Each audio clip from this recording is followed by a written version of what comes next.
마태복음 10장 25절에서 37절까지의 말씀. 저와 여러분 한 절씩 교독하시다가 마지막 37절은 다 같이 한 목소리로 공독하시겠습니다. 제가 먼저 읽겠습니다. 어떤 율법교사가 일어나 예수를 시험하여 이르되 선생님, 내가 무엇을 하여야 영생을 얻으리이까? 예수께서 이르시되 율법에 무엇이라 기록되었으며 내가 어떻게 읽느냐? 대답하여 이르되 내 마음을 다하며 목숨을 다하며 힘을 다하며 뜻을 다하여 주 너의 하나님을 사랑하고 또한 내 이웃을 내 자신과 같이 사랑하라 하였나이다. 예수께서 이르시되 내 대답이 옳도다. 이를 행하라. 그러면 살리라 하시니. 그 사람이 자기를 옳게 보이려고 예수께 여쭤되 그러면 내 이웃이 누구니이까?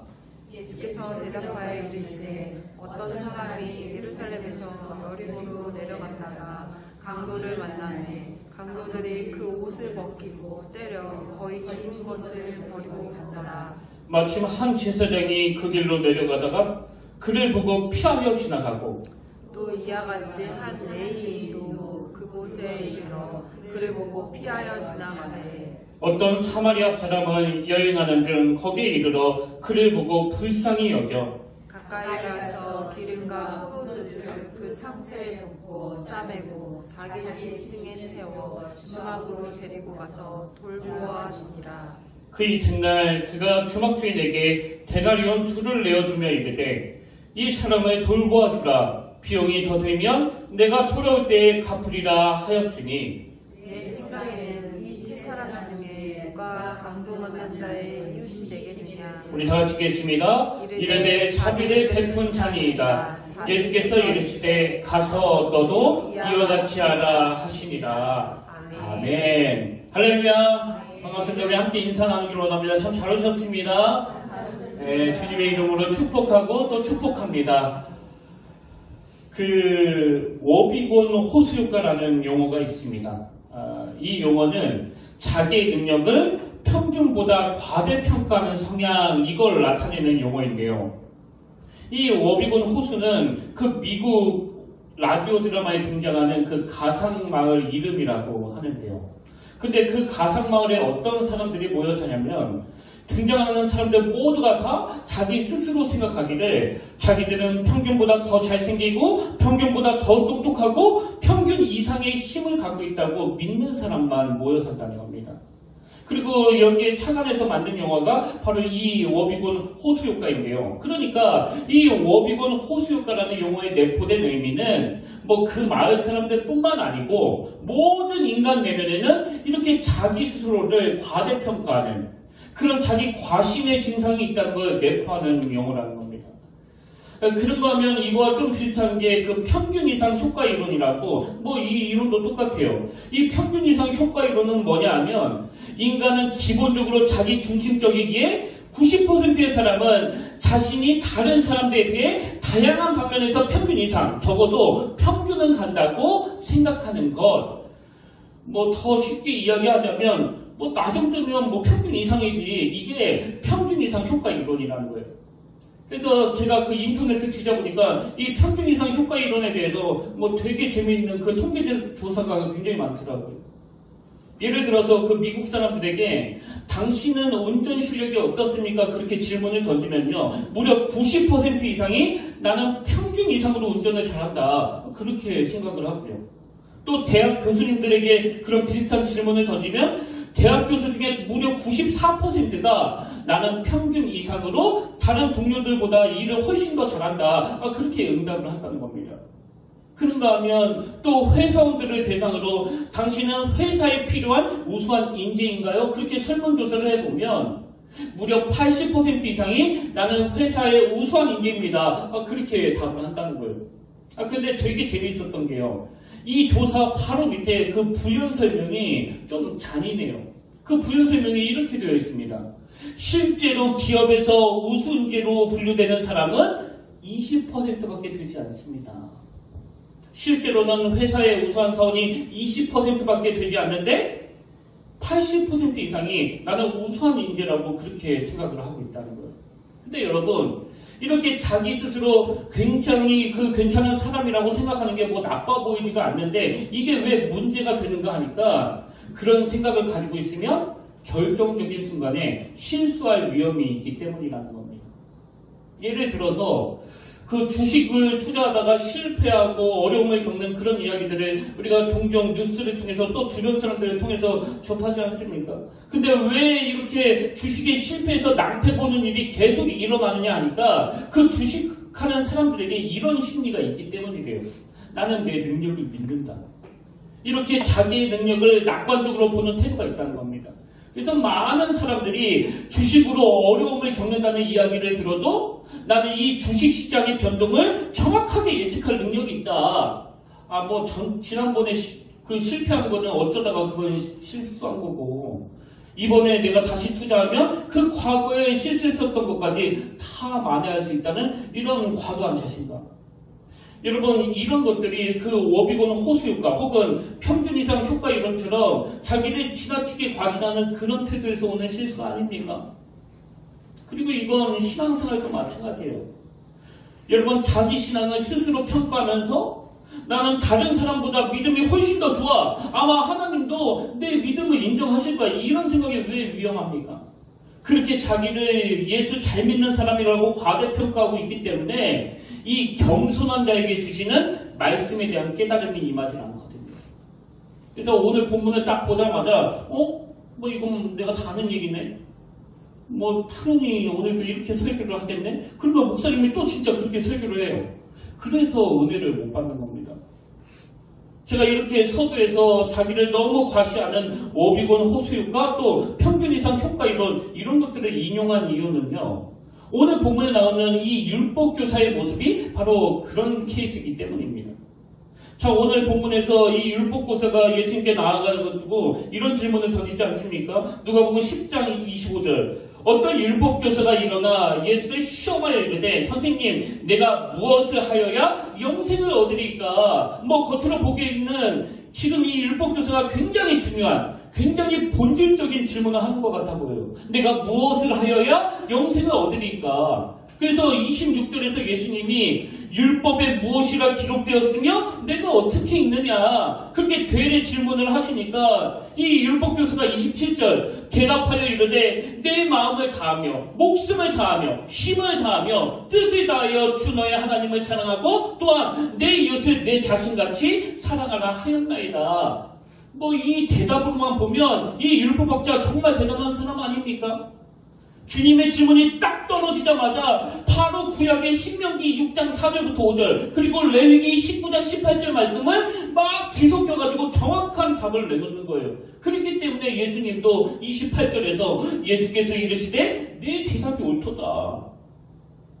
겉으로 보기에 흠잡을 게 없는 신앙인이에요. 근데 여러분 인간은 겉만 보고 판단하지만 성경은 그 인간의 내면을 정확하게 꿰뚫어 분석하는 책 아닙니까? 율법학자가 이렇게 그럴듯하고 멋져 보이고 엄청난 신앙을 가진 사람 같지만요. 성경은 이 율법교사의 문제를 정확하게 지적하는 거예요. 자, 초점을 바꿔서 25절을 다시 보십시오. 어떤 율법교사가 일어나 예수를 시험하여 이르되 선생님 내가 무엇을 하여야 영생을 얻으리까? 지금 이 사람의 태도가 딱 제가 맨 앞에서 설명드렸던 워비곤 호수효과 그거 아닙니까? 자기는 이 문제를 이미 다 꿰뚫는 거예요. 이미 다 통달한 겁니다. 아니 내가 성경을 얼마나 잘 아는데. 근데 지금 그 예수라는 어떤 새로운 사람이 등장해서 막 이름을 날리고 있으니까 저 사람은 나처럼 이 문제에 대해서 정리가 되어 있는지 내가 한번 테스트해봐야지. 지금 이런 태도로 질문을 던지는 거예요. 그래서 그 예수님의 말씀 앞에 29절을 보세요. 그 사람이 자기를 어떻게 해요? 옳게 보이려고. 여러분 지금 이 율법교사는요. 진리를 알고 싶은 마음이 아니에요. 이 율법교사의 모든 생각의 중심이 나는 너무나 괜찮은 나는 모든 사람이 다 인정하는 사람이라는 걸 드러내려고 하는 거예요. 여러분 이런 사람은요. 겸손히 말씀을 깨닫는 게 없습니다. 오늘 오래 예수 믿은 또 저 같은 목회자들이 가장 위험한 게 바로 이거 아닙니까? 나는 성경을 다 알고 있다고. 나는 신학 공부까지 했다고. 여러분 어떤 말씀을 듣든지 간에 이 율법교사와 같은 태도를 가지고 말씀을 받고 있다면 이거야말로 그냥 방치할 수 없는 무서운 적신호가 지금 울리고 있다는 거 아셔야 됩니다. 근데 저는 오늘 본문을 묵상하다가 이렇게 겉으로는 아주 그럴듯하게 자기를 포장하면서 또 그 내면은 참 야비하고 이중적인 태도를 취하는 이 율법교사에 대해서 아무 질책도 하지 않으시고 정말 그가 깨닫기를 바라면서 친절하게 설명해 주시는 이 예수님의 모습을 발견하고 너무 감동이 됐는데요. 여러분 만약에 저 같으면요 이거 그냥 안 넘어갈 것 같아요. 너 지금 나 놀리니?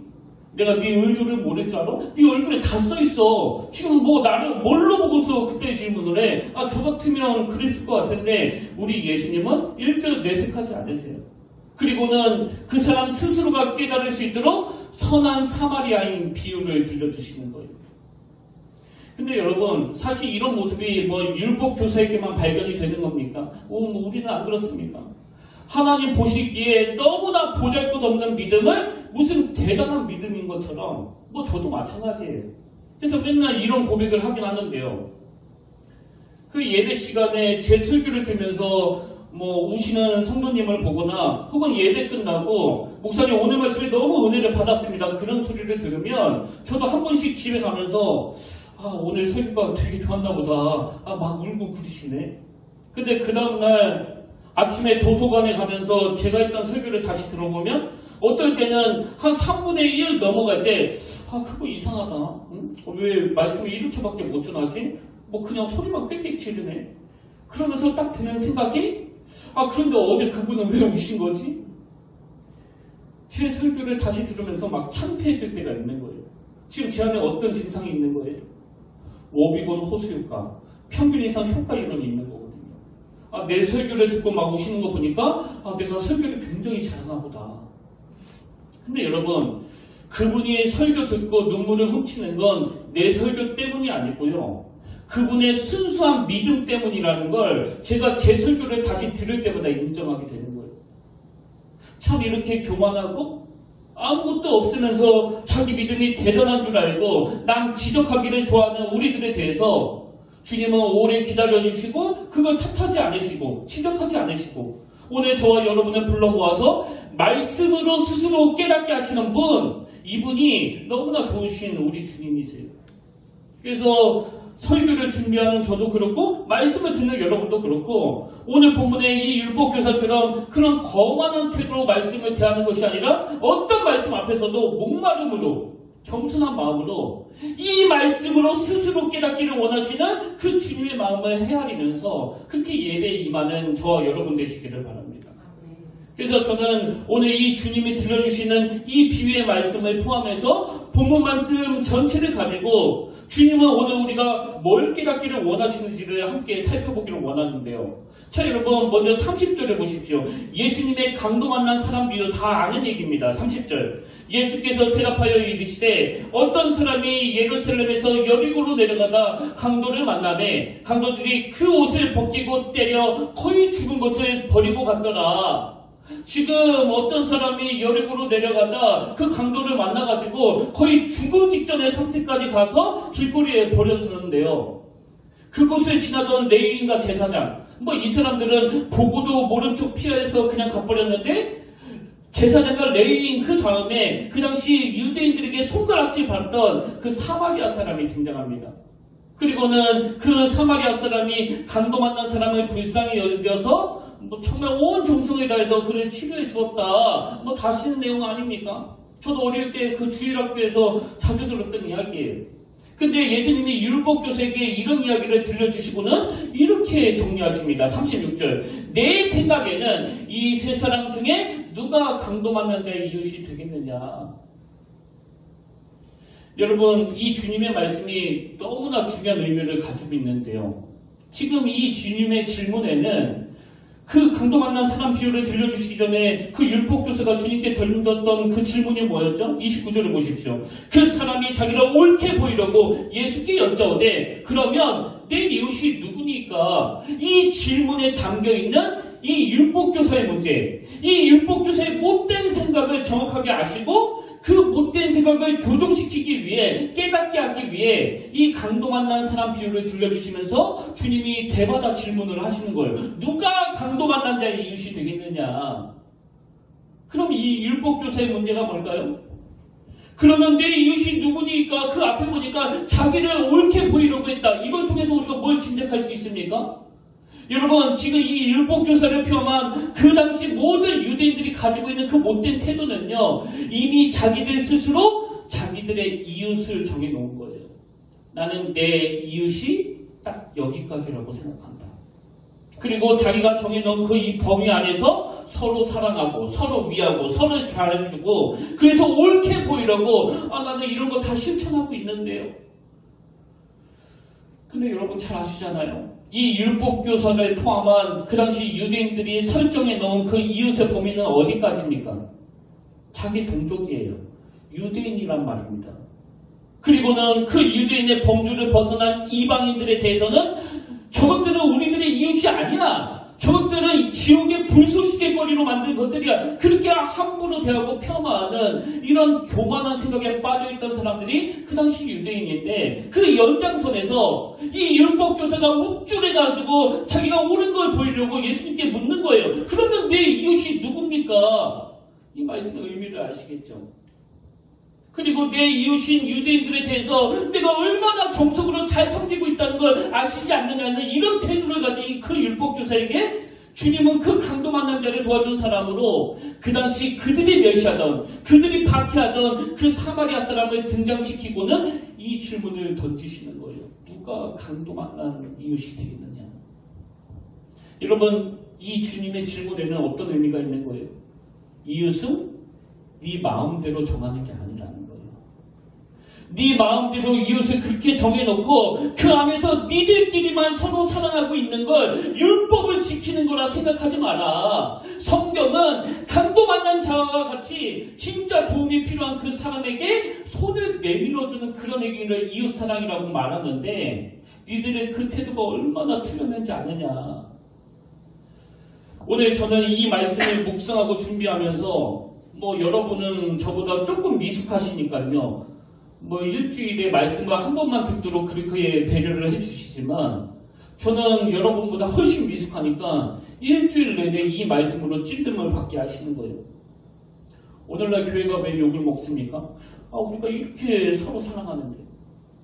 여러분, 우리가 얼마나 서로 위하고 서로를 얼마나 또 사랑합니까? 근데 세상은 우리 보고 그 사랑은 니들끼리만의 사랑이다. 니들끼리만의. 교회 안에서만 하는 구원받은 우리가 이웃이지 그러면서. 최근에도 어느 목사님하고 대화를 하는데 그 대통령 선거, 보궐선거 다 끝났는데도 불구하고 여전히 그 교회 안에서 이 사람 진보야? 보수였어? 그러면서 반 싹 잘라버리고 또 조금 지나다가 경상도 사람이었어? 아니 전라도 사람이었어? 전라도? 그러면서 또 잘라버리고. 여러분, 제가 지금 드리는 말씀이 절대 과장이기를 바랍니다. 지금 이 율법교사가 자기가 정해놓은 그 이웃이라는 범위 안에서만 서로 사랑하고 서로 잘 지내는 걸 예수님께 드러내는 그런 태도를 보이고 있다면 여러분, 오늘날 교회 안에 있는 사람끼리라도 잘 지내고 있느냐고요. 이렇게 쳐내고 저렇게 쳐내고 이렇게 선 긋고 저렇게 선 그으면서 서로 미친 듯이 싸우고 있는 오늘 한국교회에게 주님은 이 비유를 통해 말씀하시는 거예요. 그런 식으로 네가 네 마음대로 사랑할 사람, 사랑 안 해도 될 사람 그렇게 정하는 게 아니다. 이웃은 네가 정하는 게 아니야. 제가 그 부목사 시절에 되게 좋아했던 목사님이 계시는데요. 그 목사님의 어떤 모습을 보고 제가 너무나 실망했던 기억이 나요. 아마 제가 그 충청도 사람이니까 이런 말을 했을 거예요. 어떤 성도님하고 뭔 이야기를 한참 하시더니 그 성도님 가시자마자 바로 저보고 저 사람 라도식이야, 라도식이. 전라도 사람이야. 제가 그 장면이 잊혀지지가 않아요. 이게 그 목사님이 말씀하시는 이웃사랑인가? 충청도 사람 앞에서는 전라도 사람 욕하고 또 전라도 사람 앞에서는 또 경상도 사람 욕하지 않을까요? 여러분, 오늘 우리 안에 내게 된 이 율법교사의 태도, 그 선을 너무나 제한하고 자기 마음대로 이웃의 범위를 정해서 같은 유대인만이 이웃이라는, 우리끼리 얼마나 서로 사랑하는지 아느냐는 이런 태도를 우리가 고치지 않고는, 여러분, 주님이 신약 전체에서 강조하시는 그 이웃사랑 절대로 구현할 수 없습니다. 여러분, 우리가 뭐 세상 사람들 앞에 뭐 예수 믿는 사람은 전 세계 사람이 다 이웃이다, 뭐 그것까지는 안 바라더라도 예수 믿는 사람은 대한민국 모두를 사랑하는 사람이다, 뭐 이 정도 평가는 우리가 좀 받아야 되는 거 아닙니까? 우리가 너무 제한해 놓은 이웃의 그 좁은 범위, 그리고 나이가 들어갈수록 연세 드신 어른일수록 이웃이 더 많아져야 되는데, 또 말씀으로 그 이웃의 범위가 점점 확장이 돼야 되는데, 이렇게 이념으로 자르고 지역으로 자르고 또 성격으로 자른다면 여러분, 그 노년이 얼마나 외롭겠습니까? 십자가 아래 우리 모두는 다 이웃이에요. 그래서 어지간하면 포용하고 어지간하면 용납하고 수용하면서, 생각이 다른 어떤 무지한 사람이 있다고 치면 강도 만난 자를 도와준 그 사마리아인처럼 긍휼한 마음으로 그를 불쌍히 여기고 품어주고 기도하고, 이게 오늘 본문에서 우리가 첫 번째 기억해야 될 메시지예요. 그런가 하면 두 번째로 오늘 본문에서 또 얻어야 될 메시지가 있는데, 여러분, 지금 예수님께서는 그 강도 만난 자를 도와주는 사람으로 그들이 혐오하고 손가락질하던 사마리아 사람을 등장시킨 것과 똑같이 이번에는 정반대로 지금 길거리에 쓰러져 그 죽어가고 있는 사람을 외면하는 대표적인 두 사람으로 제사장하고 레위인을 등장시킨다는 겁니다. 자, 본문 30절부터 보십시오. 예수께서 대답하여 이르시되 어떤 사람이 예루살렘에서 여리고로 내려가다 강도를 만나매 강도들이 그 옷을 벗기고 때려 거의 죽은 것을 버리고 갔더라. 마침 한 제사장이 그 길로 내려가다 그를 보고 피하여 지나가고, 또 이와 같이 한 레위인도 그곳에 이르러 그를 보고 피하여 지나가되, 그를 보고 피하여 지나가고 그를 보고 피하여 지나가되. 여러분도 아시지만 제사장과 레위인은 그 당시 대표적인 종교 지도자 아닙니까? 그리고 그들은 해박한 성경 지식을 가진 사람들이에요. 근데 제가 이 부분을 묵상하다가 깨달은 게 하나 있는데요. 여러분, 제사장과 레위인은 해박한 성경 지식을 가지고 성경에서 엄청난 영향력을 발휘하는 사람들이었지만, 놀랍게도 지금 강도 만난 자가 상처받는 그 바깥 세상에서는 아무런 영향력을 발휘하지 못하는 사람들이었다는 거예요. 이게 혹시 오늘 우리의 모습 아닐까요? 이게 혹시 제 모습 아닙니까? 뭐 교회 안에서는 제가 사람들 앞에서 말씀을 가지고 막 설교도 하고 대표 기도도 하고 찬양도 하면서 막 엄청 영향력을 미쳐요. 근데 여러분, 세상에서는, 그 바깥 세상에서는 교회가 왜 이렇게 힘이 없는 거예요? 왜 그러냐고요? 그래서 제가 오늘 설교 제목도 사랑은 명사가 아니라 동사입니다, 이렇게 잡았는데요. 이게 뭘 말하는지 아시겠죠? 그렇게 성전에서는 많은 사람들에게 말씀으로 영향력을 미치던 제사장과 레위인들이, 아니 어떻게 그 삶의 현장에서 길거리에 쓰러져 있는 강도 만난 사람들 앞에서는 왜 그렇게 영향력을 미치는 그런 무기력한 사람이 될 수밖에 없었느냐? 그건 이 제사장과 레위인이 성전에서 이 사랑을 명사로 설명하는 그 일만 했기 때문이라는 겁니다. 이 부분을 유진 피터슨이 참 잘 설명했는데 그 내용을 한번 들어보십시오. 명사로서의 사랑은 거대하고 복잡한 주제이다. 철학자들과 신학자들은 그것의 문학적인 표현, 감동적인 복잡 미묘함, 심리적 뉘앙스 등을 탐구하느라 수천 수만 쪽에 달하는 내용을 기록했다. 그런데 우리 성경에서는 그러한 식의 탐구가 놀랍도록 적다. 그런데 우리 성경에서는 그러한 식의 탐구가 놀랍도록 적다. 왜냐하면 이 단어는 명사로 자주 사용되지만 성경에서 이 단어는 무엇보다도 살아서 움직이는 동사이기 때문이다. 하나님은 사랑이시다가 아니라 하나님이 세상을 이처럼 사랑하사이다. 무슨 말인지 아시겠습니까? 성경은 사랑을 명사로, 이론으로만 들어서 그것의 어떤 깊은 철학적인 걸 설명하는 책이 아니에요. 성경은 사랑을 동사로 만든 책이라는 겁니다.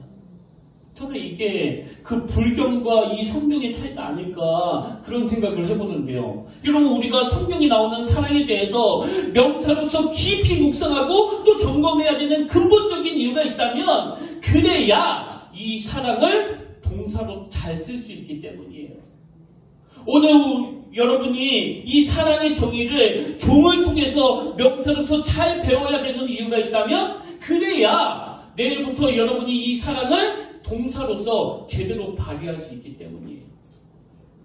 그런 의미에서 여러분 오늘 24시간 주구장창 그 성경에 나오는 이 사랑을 명사로만 연구하시는 분이 계시다면요. 성경 공부 그만하셔도 괜찮습니다. 제가 이번 연도에 그 아버지를 모시고 함께 병원을 다니면서 새롭게 알게 된 내용들이 참 많은데요. 여러분도 아실 거예요. 암의 전이 정도에 따라서 연기에서 사기로 구분이 되지 않습니까? 그래서 이 암이 몇 기냐에 따라서 그 치료 방법이 다 다르다고 하는데요.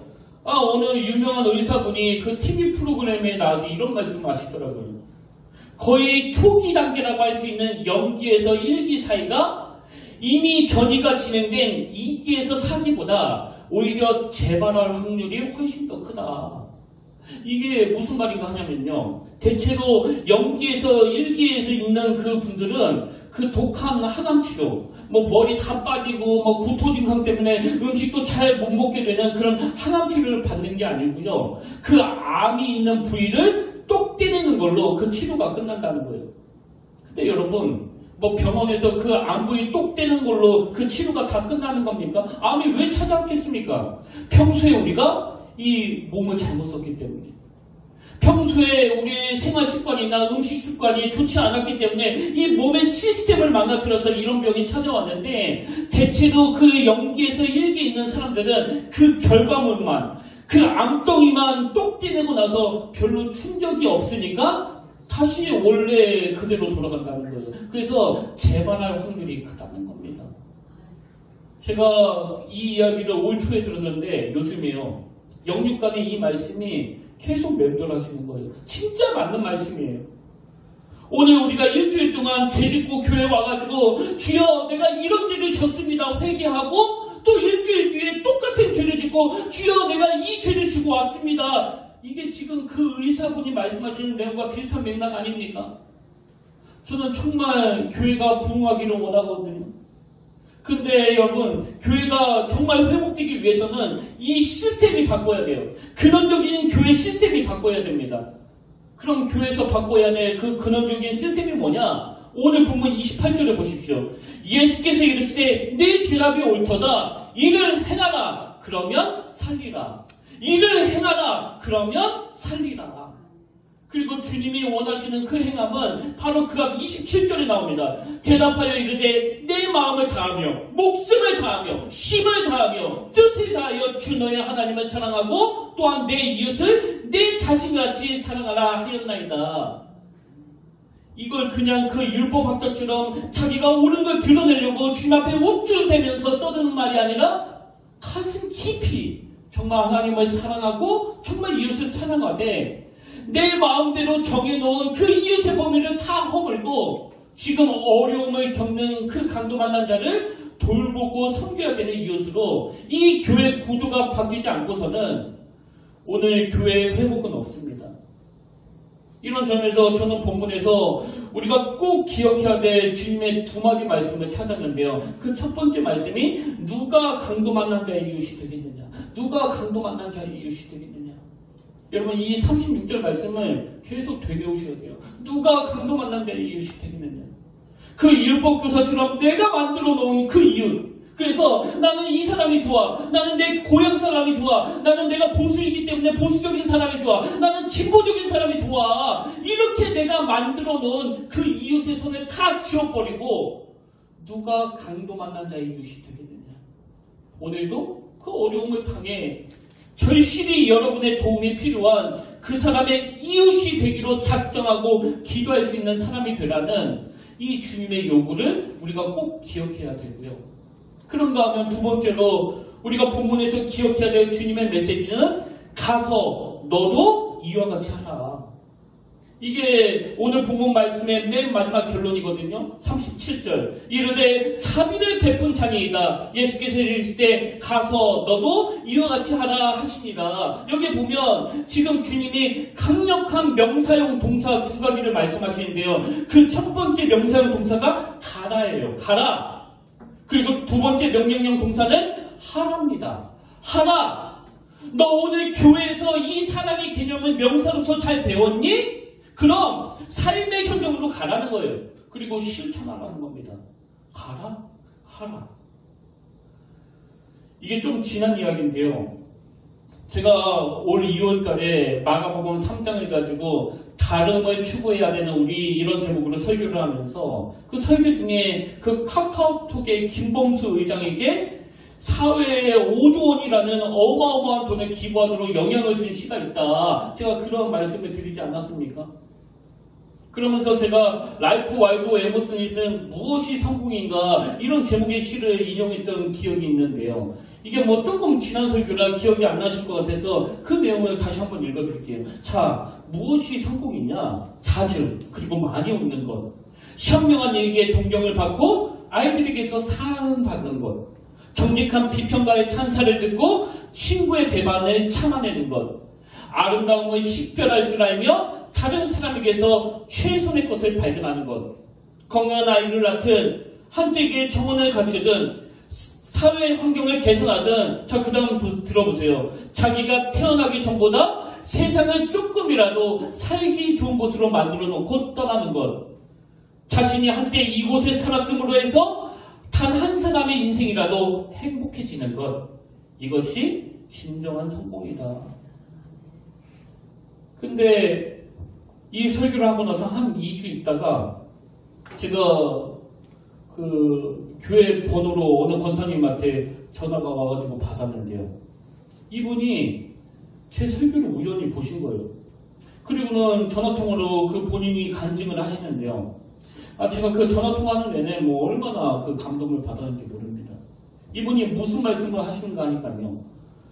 그 신혼 초부터 남편과 막 열심히 일해가지고 그 아파트 하나를 장만했는데 갑자기 하던 사업이 어려워지면서 이제 돈이 필요하니까 그 아파트를 월세로 내놓고 이 두 부부는 그 친정집으로 이사를 가게 됐다는 거예요. 그리고는 그 아파트에 이제 그 자영업을 하는 그 신혼부부가 들어왔는데요. 근데 여러분 뭐 다 아시잖아요. 이번에 그 코로나 때문에 자영업 하시는 분들이 얼마나 많은 피해를 받았습니까? 사정을 들어보니까 이 신혼부부도 이번 코로나 때문에 가게에 굉장히 심한 타격을 입은 거예요. 근데 이 임차인이 그런 어려운 상황임에도 불구하고 그달 월세를 또 입금했다라는 거예요. 그러고 있는 와중인데요. 이 권사님이 제 설교를 듣고 하나님이 이 권사님에게 이런 마음을 주시더래요. 이번 달 월세를 그냥 돌려드려야 되겠다. 그리고 이번 기회에 그 신혼부부에게 복음을 전해야 되겠다. 그래서 이 권사님이요, 그 임차인분에게 카톡으로 한 달치 월세가 큰 도움은 안 되겠지만 조금이나마 위안이 되길 바란다는 뜻과 제가 믿는 하나님이 그 마음을 주셨다는 내용을 보냈다고 그렇게 말씀을 하시는 거예요. 제가 그 이야기를 듣고 막 너무나 감사한 거예요. 강당에서 제가 사랑을 이론으로 그 명사로 설교를 했더니 이 권사님이 자기 삶의 현장에서 그 신혼부부가 어려움을 겪는 걸 보고 월세 한 달치라도 돌려드리자. 그리고 내가 믿는 하나님이 그런 마음을 주셨다고. 여러분, 이게 그 복음 증거 아닙니까? 이게 전도 아닙니까? 가라예요. 하랍니다. 그런가 하면 지난주 제가 막 눈물을 흘리면서 본 동영상이 하나 있는데 그 다큐멘터리 영상, 한 2년 전에 제작한 영상을 우리 동기 목사님 한 분이 보내주셨는데 그 제목이요, 무엇이 학교를 바꾸는가. 거기에 보면 두 교장선생님 이야기가 쭉 나오는데 두 분 다 그 열악한 중학교 현장을 완전히 갈아엎은 분들이에요. 제가 그걸 보면서 확신했습니다. 저분들은 100% 크리스찬이다. 뭐 크리스찬이 아니고는 절대로 저렇게 할 수 없다. 또 검색해보니까 진짜 크리스찬이 맞더라고요. 근데 그 학교 중에 덕양중학교 이준원 교장선생님, 한 12년 전에 이 덕양중학교 주변이 개발 제한구역이라 그 주민들이 다 대도시로 떠나고 학교에 이제 애들이 모이지 않는 겁니다. 그리고 뭐 남아 계신 학부모들도 우리 애들을 어떻게 그 개발 제한적에 있는 학교에 보낼 수 있느냐, 뭐 더 좋은 학교에 보내야지 그러면서 그 학교에 애들을 안 보내시는 거예요. 그래서 그 학교가요, 학생 수가 막 점점 줄어가지고 폐교 권고를 받을 정도로 엄청난 어려움에 빠져 있었는데, 이렇게 폐교 권고를 받던 그 학교에 이준원 선생님이 교장으로 부임한 뒤로 이 학교 분위기가 완전히 바뀌어가지고 이제는 학부모들을 다 보내고 싶어하는, 그 학생들도 다 가고 싶어하는 그런 모범 혁신학교로 탈바꿈이 된 겁니다. 근데 여러분, 이분이 부임해서 한 게요, 뭐 이 학교 공부 잘하는 학교 만들어야지, 뭐 이 학교 영어 잘하는 학교 만들어야지, 이게 아니고요. 이분이 부임해서 한 건 딱 이거예요. 아주 소소한 거. 너무나 무기력하게 등교하는 아이들에게 교문 앞에 서가지고 그 교장 선생님과 더불어서 모든 선생님들이 막 화이팅을 외치면서 다 하이파이브를 하는 거예요. 근데 이게요, 뭐 잠깐 하는 이벤트가 아니고 거의 매일 이렇게 인쇄를 했다는 겁니다. 그리고 그 아이들 한 명 한 명을 얼마나 애틋하게 생각하시는지 그 영상에서 그 교장 선생님 방 뒤 벽 쪽을 보여주는데요. 혹시라도 이 아이들의 얼굴이나 이름이 잊어먹을까봐 뭐 전교생 학생 이름과 사진을 다 붙여놓은 거예요. 그리고 그 학교에서 나올 수 있는 막 여러 안건들이 있지 않습니까? 그 아이들과 그 선생님과 그 학부모 사이에 여러 건들이 안건이 나올 수 있는데, 그런 안건들에 대해서도 막 강압적으로 규제하는 게 아니라 전교생이 모여 토론하게 만들어서 스스로 선택할 수 있게끔 만들고, 그래서 그 중학교 애들이 막 자기 의견을 잘 표현하는 그런 분위기로 만들고. 제가 너무 감동을 받았던 건요, 여러분 다 아시지만 요즘 그 사춘기 애들이 얼마나 그 무미건조합니까? 뭘 물어도 대답도 잘 안 하고 뭐 잘 웃지도 않고 항상 그 불만 가득한 얼굴을 가지고 있는 이 사춘기 애들인데, 그 영상에서 이제 그 중학교 3학년 애들이 막 졸업식을 보여주는데, 이 교장 선생님도 이제 떠나시기 때문에 그 졸업식이 마지막 졸업식인 거예요. 근데 그렇게 무미건조하던 사춘기 애들이 막 얼마나 우는지 제가 그걸 보다가 막 너무나 감동을 받았습니다. 여러분 그 영상을 한번 보시면, 지금부터 더불어 사는 삶을 가꾸는 행복한 배움의 공동체 덕양중학교 2019학년도 제49회 졸업식을 시작하겠습니다. 먼저 단상으로 올라와 주시기 바랍니다.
처음 이 학교에 들어온 1학년 때가 엊그제 같은데 벌써 오늘이 졸업일입니다. 설레는 마음으로 새 교복과 새 가방을 준비하고 중학교는 어떤 모습일까 기대하고 걱정하는 마음을 안고 덕양중학교에 입학하는 날이 바로 어제 같은데,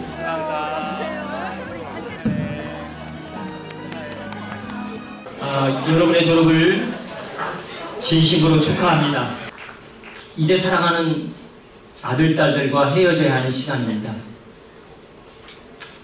교문 앞에서 더 이상 여러분과 하이파이브를 할 수 없습니다. 교실과 복도, 그리고 운동장에서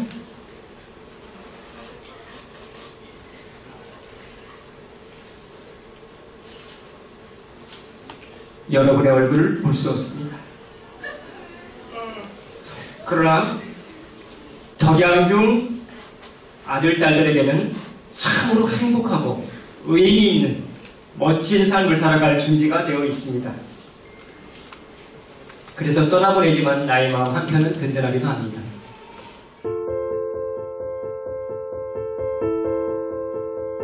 교사들도 학생 한 명 한 명과 오래오래 기억될 마지막 인사를 나눕니다.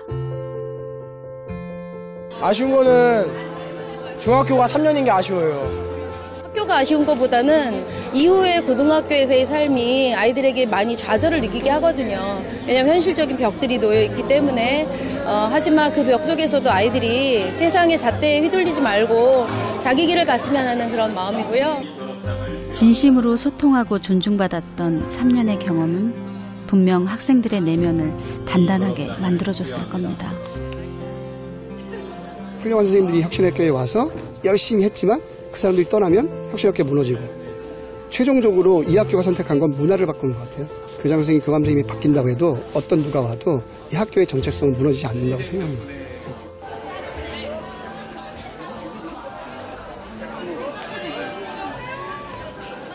땡감이 홍시가 될 때까지 함께 지켜봐준 교사들입니다.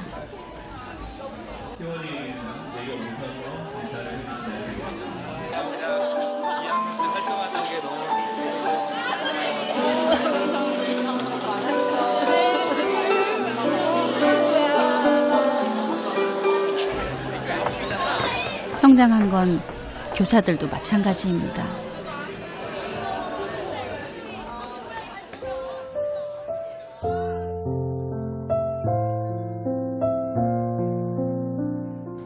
세상에 그 폐교 위기에 놓였던 학교에 크리스찬 교장 선생님 한 분이 부임하시니까요, 모든 게 달라졌어요. 그래서 어떤 애들은 졸업식에서 그 교장 선생님이 만들어준 그 추억이 생각이 나가지고 울고, 또 어떤 아이는 왜 중학교가 3년밖에 안 되는지 모르겠다고 너무너무 아쉬워하는 그 모습. 제가 아까 이분이 크리스찬이라고 말씀드렸는데요, 알고 보니까 이분이 저녁에 야간으로 신학 공부까지 하신 분이래요. 뭘 의미합니까? 사랑은 명사로만, 이론으로만 배운 게 아니라는 거예요. 제 가슴이 막 벅차 오르더라고요. 사랑을 동사로 만든 이 교장 선생님 한 분이 바뀌는데 저 폐교 위기에 있는 학교도 바뀔 수 있는 거구나. 여러분, 폐교 위기에 있는 학교가 교장 선생님 한 분으로 바뀔 수 있다면, 지금 한국교회가 이렇게 어렵다는데, 지금 한국교회가 이렇게 위기라는데, 예수 믿는 우리도 삶 속에서 사랑을 동사로 만드는 일을 시작해야 되는 거 아닙니까? 하셔야 돼요. 그리고 하셔야 됩니다. 그리고 또 제가 저 영상에서 감동을 받았던 건요, 이 교장 선생님이 매주 목요일마다 그 학교 학부모들하고 상담하는 시간을 가지는데요, 그렇게 하시는 이유는 딱 하나예요. 부모가 바뀌어야 아이들도 바뀐다고 믿기 때문에. 사실 뭐 그렇지 않습니까? 아무리 학교에서 좋은 분위기를 만들어줘도 아이들이 집에 있는 시간이 더 많은데 맨날 그 엄마 아빠가 싸우는 그런 환경에 노출이 된다면 그게 무슨 소용이 있겠냐고요. 그래서 매주 목요일 학부모와의 상담을 통해서 부모님의 내면을 변화시키는 그런 시간들을 이 교장 선생님이 만들었는데요, 이 교장 선생님이 그 모임에서 그 학부모들 앞에서 자기가 어떤 마음으로 이런 일을 시작했는지를 말씀하시면서 그 벌새 이야기를 하시더라고요. 벌새 이야기. 자기가 이 학교 맨 처음 왔을 때 이제 마을 아이들이 다 떠나가고 폐교 위기가 와가지고 학교 문을 닫아야 되는 그 상황이 마치 산에 큰 불이 났는데 그 파리보다 조금 큰 벌새가 입에다가 물 한 모금을 딱 찍어가지고 그 큰 불을 끄고 있는 그런 상황이었다고 말씀하시는 거예요. 근데 여러분 한번 상상해 보세요. 그 작은 벌새가 숲과 연목을 막 왔다 갔다 거리면서 퍼나르는 그 물 한 방울이 그게 뭐 얼마나 큰 도움이 되겠습니까? 그리고 뭐 많은 동물들이 다 도망가면서 비웃지 않았겠습니까? 저 작고 작은 그 몸부림으로 뭘 바꿀 수 있겠느냐고, 저래가지고 어떻게 큰 불을 끌 수 있겠느냐고. 그럼에도 불구하고 이 교장 선생님은 그 벌새가 가졌던 마음, 나는 내가 할 수 있는 최선을 다할 뿐이야, 그런 마음으로, 또 나의 그 조그만한 수고로 한 가족만이라도, 한 엄마 아빠만이라도 그 내면이 치유되고 아이들에게 좋은 마음밭이 된다면 나는 충분히 매주 목요일 저녁을 헌신할 수 있다는 그런 마음으로 이 모임을 시작했다는 거예요. 제가 정말 그 영상을 보면서 이런 기도가 나오더라고요. 하나님, 오늘 드리는 이 예배가 정말 우리 성도님들의 그 내면을 변화시키는, 그 내면을 치유하는 그런 예배가 되기를 원합니다. 그리고 그 치유된 마음을 가지고 우리 삶 속에서, 가정에서, 직장에서 그 벌새가 작은 입으로 불을 끄기 위해서 물을 퍼나르듯이 우리 이 작은 몸부림을 통해 주변 모든 사람들에게서 그 변화가 일어나기를 원합니다. 그리고 여러분도 다 아시지만 지금 우리가 그 미자립 교회에 매달 성경금을 보내고 있지 않습니까? 근데 사실 그 성경금이 뭐 우리에게는 큰 액수지만요, 그걸 뭐 십시일반 다 나누다 보니까 그 미자립 교회 입장에서 보면 이 헌금이 그 작은 벌새가 묻어다주는 그 물 한 방울에 불과해요. 지금 막 큰 불이 나가지고 얼음을 겪고 있는 그 교회 입장에서 그 물 한 방울이 뭐 얼마나 도움이 되겠습니까? 그러나 우리는요, 그 벌새처럼 우리가 할 수 있는 최선을 다할 뿐이에요. 그리고 오늘 우리 평택교회가 늘 그렇듯이 참 이런저런 어려움을 겪고 있는 감동하는 이웃을 섬기는 그런 공동체가 된다면 우리 이 작은 몸부림을 통해, 우리 이 애씀을 통해 그 불 때문에 산을 떠났던 많은 동물들이 이제 다시 돌아와 그 벌새와 힘을 합쳐 그 불을 다 끄는 것처럼 분명히 거기에 하나님의 역사가 나타나고 또 많은 미자립 교회, 자립교회를 망라해서 이 교회를 통해서 하나님의 이름이 영광을 받으실 줄로 믿습니다. 결론을 맺으면서요, 가장 중요한 한마디만 드릴게요. 여러분, 오늘 정말 강도 만난 자의 이웃이 되기를 원하세요? 그러면 이것만 기억하시면 돼요. 주님 앞에 내가 강도 만난 자였다고. 죄로 말미암아 내가 강도 만난 자였는데 주님께서 놀랍게도 선한 사마리아 사람이 되셔서 십자가로 나를 구원해 주셨다고. 여러분, 이 감격이 회복될 때 우리도 내가 막 선을 그으면서 이웃을 제한하는 이런 좁은 생각은 다 사라지고 오늘도 주님의 그 사랑의 정신을 가지고 강도 만난 자의 이웃이 되는 하나님의 위대한 사람들이 될 줄로 믿습니다. 그렇게 되기를 축복합니다. 그런 의미에서 오늘 저는 오늘 설교의 마무리가 바로 이 찬양이 되면 좋겠는데요. 제목이 소원이에요. 소원. 가사를 보니까 삶의 작은 일에도 그 마음을 알기 원하네. 그 길, 그 좁은 길로 가기 원해. 여러분, 이 가사에는요, 이 율법교사가 가졌던 그 교만이 없습니다. 나의 작음을 알고 그분의 크심을 알며 소망, 그 깊은 길로 가기 원하네. 우리 찬양 함께 부르실 때 하나님, 정말 내 삶 속에서 사랑이 동사라는 걸 보여주는 그런 역사가 일어나기를 원합니다. 이런 간절한 소원을 품고 우리 함께 찬양하기를 원합니다.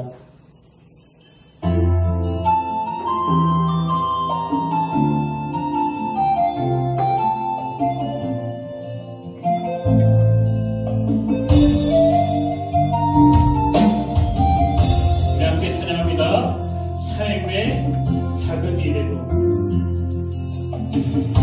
삶의 작은 일에도 그 마음을 알기 원하네. 그 좁은 길로 가기 원해. 나의 작은 일 알고 그분의 크심을 알고 소망, 그 깊은 길로 가기 원하네. 저 높이 솟은 산이 되기보다,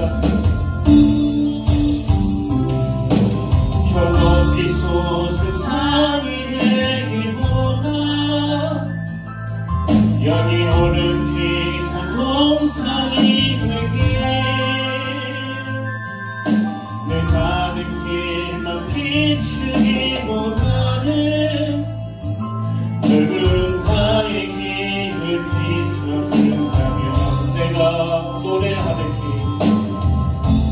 내가 노래하듯이 또 내가 얘기하듯이 삶을 나 그렇게 주길 원하네. 삶의 한 절이라고 그분을 갖기 원하네. 사랑 그 높은 길로 가기 원하네. 저 높이 솟는 산이 되기보다, 저 높이 솟은 산이 되기보다 여기 오름직한 동산이 되길, 길만 비추기보다는 누군가의 길을 비춰준다면 내가 노래하듯이 내가 노래하듯이 또 내가 얘기하듯이 삶이 나 기록해 주길 원하네. 삶의 한 점이라도 그분을 닮기 원하네. 사랑 그 좁은 길로 가기 그 깊은 길로 가길 원하네. 그 깊은 길로 가길 원하네. 그 높은 길로 가길 원하네. 그 높은 길로 가길 원하네. 아멘. 살아계신 하나님 아버지, 오늘 주님이 누가 강도 만난 자의 이웃이 되겠느냐 할 때 바로 내가 선한 사마리인이 되겠다고 고백하며 또 결정하기를 원합니다. 레위인과 제사 형제처럼 성전에서만 영향력을 미치는 자가 아닌 세상에서도 사랑을 통사로 만드는 그런 빛과 소금의 역할을 감당하길 원합니다. 오늘 작은 벌새가 큰 불을 끄기 위해 물을 퍼나르며 애쓴 것처럼 아버지, 내 주변에 있는 강도 만난 자 같은 우리 이웃들, 또 오늘 어려움을 당하고 있는 교회들, 그리고 우리 자녀들 앞에 우리 모두 다 그 작은 벌새가 되게 하시고 나의 작은 몸부림이 그들을 변화시키는 능력이 된다는 사실을 기억하며 주님의 마음으로 마음껏 사랑할 수 있도록 우리의 마음을 주관하여 주시옵소서. 오늘도 하나님의 그 넘치는 은혜를 받은 나를 통하여 하나님의 자녀가 된 나를 통하여 일하실 줄 믿사오며 기대하며 이 모든 말씀 거룩하신 예수의 이름으로 간절히 기도드립니다. 아멘. 자, 우리 이제 자리에서 일어나셔서 보혈을 지나 이 찬양을 함께 부르길 원하는데요. 제가 아까 설교 시간에도 말씀드렸지만 여러분, 십자가를 통과해야, 십자가를 통과한 자들만이 이 선한 사마리아 사람이 될 수 있습니다. 먼저 우리가 그 십자가를 통과해야 돼요. 내가 주님 앞에서 강도 만난 자였다고. 이 찬양을 함께 부르실 동안에 그 구원의 감격이 다시 회복되기를 진심으로 축복합니다. 우리 함께 찬양하시겠습니다.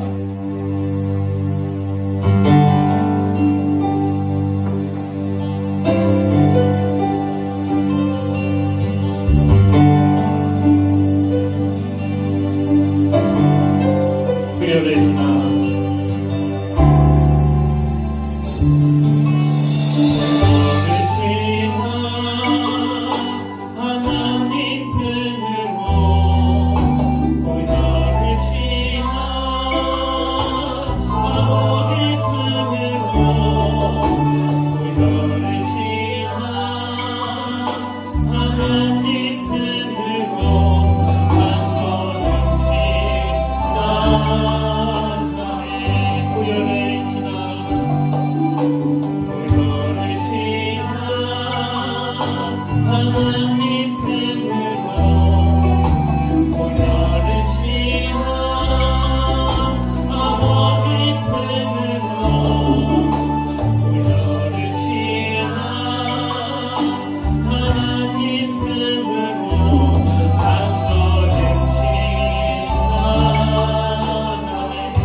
내가 너희를 사랑한 것 같이 너희도 서로 사랑하라. 내가 너희를 사랑한 것 같이 너희도 서로 사랑하라. 하나님, 오늘 주의 말씀 가운데 가장 강력하게 붙들어야 될 말씀이 있다면 우리가 바로 강도 만난 자였다는 사실을 기억하는 것입니다. 우리가 바로 강도 만난 자, 죄로 말미암아 소망을 잃어버렸던 자, 내버려뒀으면 하나님의 저주 아래 놓여 지옥불에 던져질 우리 인생이었는데 주님이 친히 선한 사마리아 사람이 되어주셔서 십자가로 우리를 건져주셨기 때문에 오늘 이 자리에서 주님을 찬양하는 자가 되었습니다. 하나님, 이 은혜를 기억할 때, 이 은혜의 감격이 회복될 때 그동안 내가 그어놓았던 그 편협한, 그 좁디 좁은 이웃의 성들이 다 지어지게 될 줄로 믿습니다. 아버지, 그 은혜 길로 인도하여 주시옵고 무엇보다 오늘도 강도 만나 길거리에 쓰러져 있는 연약한 이웃들의 이웃이 되어 그들을 섬기는 자가 되게 하여 주시옵소서. 그런가 하면 오늘 우리 모든 성도님들 마음 안에 주님의 이 십자가의 은혜와 감격이 또 그 십자가를 통과한 자들만을 누리는 그 하나님의 샬롬이 회복되어 그 뜨거운 마음으로 강도 만난 자의 이웃이 되어 주님의 두 명령, 가라, 하라, 이 말씀에 순종하는 아름다운 한 주간이 되도록 인도하여 주시옵소서. 이제는 우리 주 예수 그리스도의 은혜와 하나님 아버지의 타원된 사랑과 성령님의 감동, 감화, 위로부터 충만하심의 역사가 가라, 하라, 선한 사마리아인이 되어 강도 만난 자의 이웃이 되라는 그 말씀에 순종하기로 다짐하며 예배하는 모든 주의 자녀들 머리 위에 지금부터 영원토록 함께 하시기를 간절히 축원하옵나이다. 아멘.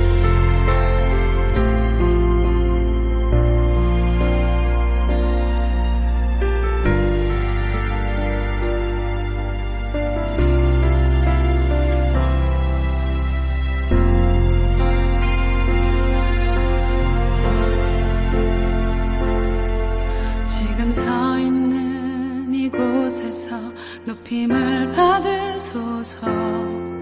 내가 밟는 땅 주님의 땅